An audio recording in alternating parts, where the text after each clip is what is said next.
Ouh, ça arrive. Ok. Ah. Hum.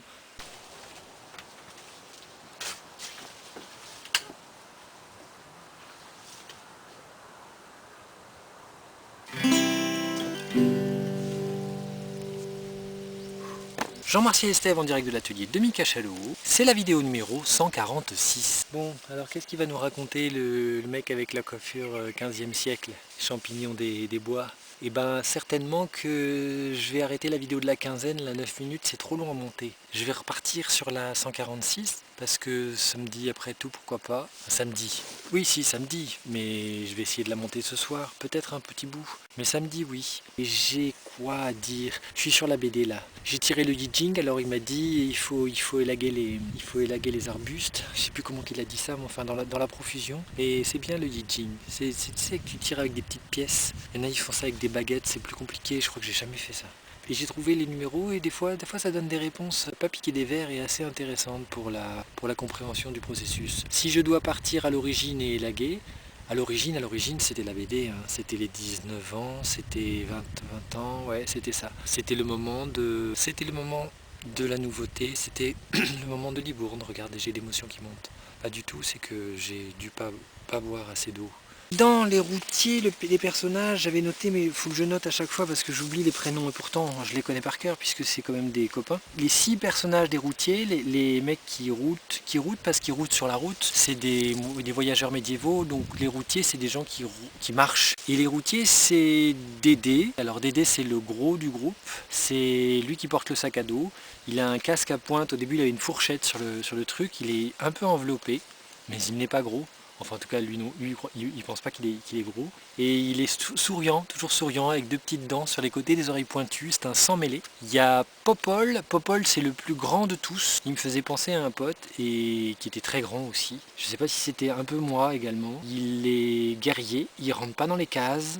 Il est toujours trop grand par rapport au groupe et je vais m'amuser à dessiner ça justement. Il y a toujours un problème ou alors il faut qu'il s'assoie pour qu'il soit avec les autres. Les routiers au départ je savais pas dessiner et je voyais je pensais à Jérôme d'ailleurs parce que je lui avais demandé moi de dessiner des elfes et des nains. On n'a toujours pas fait la bande dessinée qu'on devait faire. Je proposais à l'époque des choses. Je disais aux gens, je dis viens à la maison et tout. Et j'avais un pote et ben on avait fabriqué ensemble une histoire. Je lui faisais des crobards, je dessinais comme un pied. Je dessinais vraiment à la psychopathe du début avec à la Caralie et avec des gros nez, des trucs. Et après j'ai peaufiné. J'étais tellement, disons, fâché de ne pas savoir dessiner aussi bien. C'est même pas ça, c'est même pas que j'étais fâché, c'est que j'avais envie de dessiner. Je me pose toujours la question de savoir comment je me suis mis à dessiner, pourquoi. Enfin, je veux dire comment je me suis remis à dessiner parce que j'ai arrêté pendant une longue période.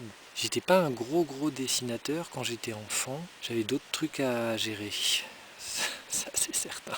J'ai donc les routiers, j'ai donc fait un premier jet, une histoire que je vous montrerai, que je vous posterai certainement sur ma 3e page sériée de jeanmartialesteve.fr, un de ces 4. Et puis je suis en train de reprendre toujours sur le site internet, sur le jeanmartialesteve.fr, je suis en train de fabriquer un nouveau slide, un nouveau déroulé des images. Je vous avais déjà expliqué, hein, vous cliquez pas dessus à chaque fois parce que sinon ça s'agrandit, c'est le bordel. En même temps, quand la truc s'agrandit sur l'image de peinture, ok, parce que j'ai mangé une poire. Ça donne en haut à droite, il y a une petite croix qui permet d'éteindre le truc. Donc si tu regardes ça sur une tablette à la limite, il y a Bernard. Bernard c'est qui Bernard? C'est Bernard et Marcel. En fait, c'est un état d'esprit dans lequel il faut se mettre quand on est à la table de travail. Pareil pour la peinture, pareil pour l'écriture, pour le pôle. J'aime bien faire pour le pôle. Ça fait comme la rivière qui roule. Je regarde mon petit carnet, sinon je suis perdu. Il y a Bernard. Bernard, c'est le magicien. Il était magicien. C'était un magicien un peu chaotique, avec un chapeau de magicien de prestidigitateur, avec un nez pointu. Et il est pas clair, il y a des trucs, et c'est un peu le chef du groupe. Il a une toge, une grande sorte de robe, voilà, il a une baguette magique aussi quelque part, mais il l'a perdue, ça dépend, ou alors il est sous sa robe. Il n'a pas de bagage, c'est assez étonnant, il n'a même pas de bandoulière, de bandana, de choukara, il n'a pas de, comment on dit, il n'a pas de gibecière. Il n'a pas de gibecière, il n'a pas de bandoulière, je sais pas, un petit sac quoi de côté. Tu sais qu'on t'offre quand tu es abonné à la Hulotte. Ça fait longtemps que je l'avais trouvé dans une boîte à livres, ce petit sac, la Hulotte. J'étais bien content. C'était un peu ça fait le sac du voyageur, le sac de l'observateur de la nature. Donc ça c'est Bernard, et c'est ça parce que j'ai pas. Je pense que voilà, c'est ça, la vidéo de la quinzaine, ça va bien 5 minutes. Je vais repasser à la vidéo de la semaine, c'est ça, je vais faire ça. Des moustiques qui essayent de m'attaquer, j'ai mis un petit peu parfum vinaigre blanc. Ça marche à moitié, ça marche un peu. Il faudrait se retartiner assez régulièrement. Qu'est-ce que je peux vous dire que j'ai fait ces derniers jours? Des choses fabuleuses. Je reprends le contact avec le goût de la vie. J'essaye de garder mon énergie et de pas trop m'épuiser. J'ai l'impression que j'ai commencé la semaine sur les chapeaux de roue et j'en ai bavé des ronds de chapeau juste après. D'où les expressions. Et l'envie, c'est d'arriver à... Ben c'est ça, c'est ne pas se laisser déborder par le quotidien pour arriver à construire son travail de fabrique. Et c'est ça le truc, c'est ça le souhait. Et c'est une connexion en mode Wi-Fi personnel. C'est une connexion à faire avec soi-même et j'ai plein de blocages qui me permettent de débloquer. C'est-à-dire que je joue de mes blocages pour jouer ma vie. Je joue ma vie à travers cette histoire.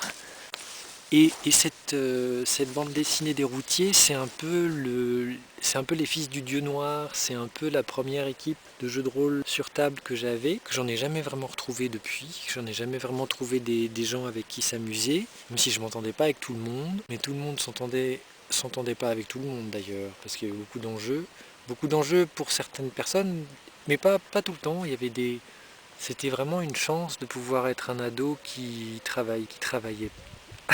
D'être un ado dans un lieu où on avait le droit de rester la nuit, un lieu public où on avait le droit de rester la nuit. C'est parti de là l'invention des routiers. Je me souviens d'un jeu en ligne qui s'appelait je sais plus quoi. En fait, c'était à l'époque, il n'y avait pas Internet, non? C'est-à-dire qu'on écrivait des fiches de personnages qu'on envoyait à des gars qui eux géraient sur un programme d'ordinateur des random situation, des trucs au hasard, et puis en fait ils nous réécrivaient, c'était toutes les semaines ou tous les 15 jours pour nous dire voilà, ah oui c'était un jeu dans une arène, je me souviens, on avait des noms de personnages et tous les gens qui jouaient avaient des personnages avec des noms Faxor, je sais pas, des noms héroïques. Et moi j'avais appelé mon équipe de gladiateurs les routiers. Et c'était Dédé, Marcel, Popol, Robert, Roger. Bref, et en fait ces personnages après c'est devenu des gaillards dont je m'inspirais par rapport aux gens avec qui je faisais du jeu de rôle. C'est ce que disait Fred dans sa vidéo là sur... A bientôt, merci d'avoir participé à la vidéo 146, j'espère que vous comprenez quelque chose et je vous embrasse, je vous dis n'hésitez pas à partager cette vidéo partout, sur vos réseaux fabuleux. Je ne demande jamais ça, je ne vois pas l'intérêt. Et abonnez-vous bien évidemment, puisque vous êtes déjà 70, c'est faux, vous êtes 63, mais merci au dernier abonné de 63. Oui c'est ça, je parlais de Fred et je disais Fred, il a parlé souvent que quand on fait une BD, soit on se dessine, soit on dessine les proches. Et c'était les proches de l'époque, et comme j'ai toujours eu une frustration folle à pas refaire de jeux de rôle sur table avec des amis, parce que j'étais trop psychopoutré et je trouvais pas la nécessaire détente du clac. Tu sais, c'est quand tu prends un bain qui fait clac. Allez, donne la balle. Oh.